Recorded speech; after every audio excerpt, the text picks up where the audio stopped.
Over the past 10 weeks, you've been on a profound journey, one that mirrors the ancient path of the maiden under the waxing moon. Today, we're celebrating how far you've come and preparing for the powerful transformation ahead.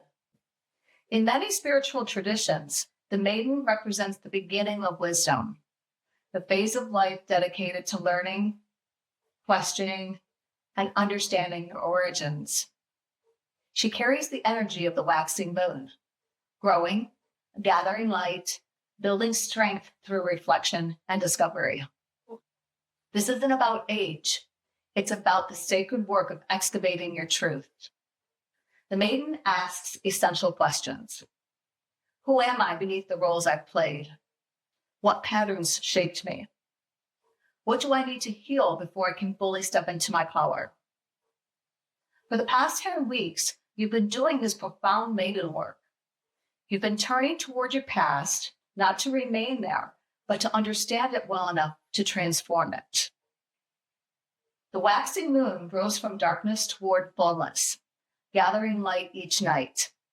This is exactly what you've been doing, illuminating areas of your life that were previously hidden in shadow, gradually building awareness and self-expression. Like the waxing moon, this phase of healing requires patience. You don't force the light, you allow it to grow naturally.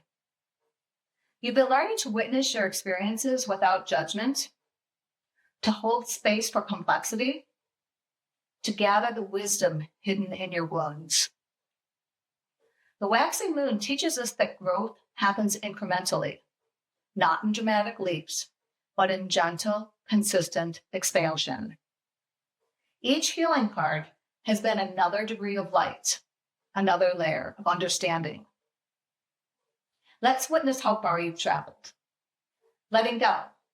You learn that release isn't about force, but about creating space for what wants to naturally fall away.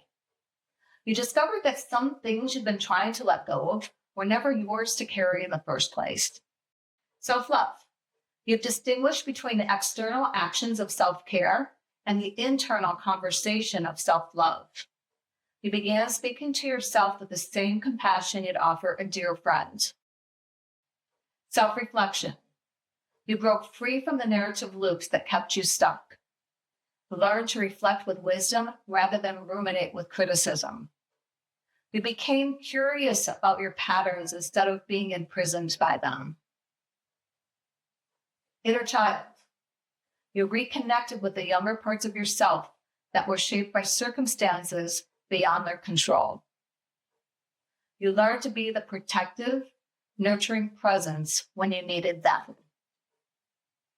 Self-validation.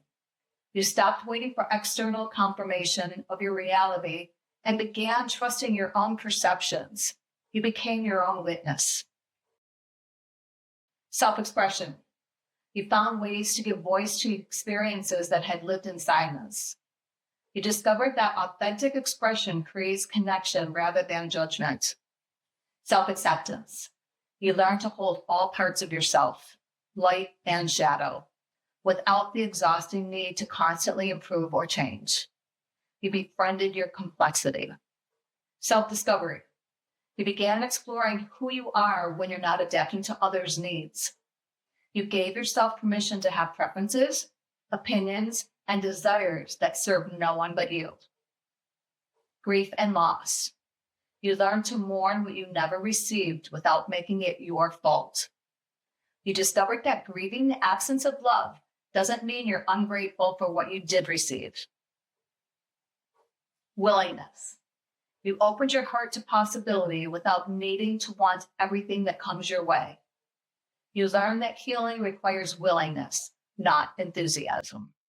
Through this maiden journey, you've developed essential gifts. Discernment. You can now distinguish between your authentic feelings and learned response, between healthy boundaries and protective walls, between healing and hiding. Self-compassion. You've learned to extend the same kindness to yourself that you naturally offer others. You understand that criticism never healed anyone. Inner authority. You no longer need others to validate your experience before you trust it. You've become your own reliable narrator. Emotional literacy. You can read the language of your emotions, understanding what they're telling you about your needs, boundaries, and desires. Pattern recognition. You see how your past shaped your present without being imprisoned by it. You understand your story without being defined by it. As the maiden phase completes, you're naturally growing toward the mother phase, the time of the full moon, of creative power, of stepping into your authority and actively shaping your world. The mother doesn't just understand her patterns. She consciously chooses which ones to keep and which to transform.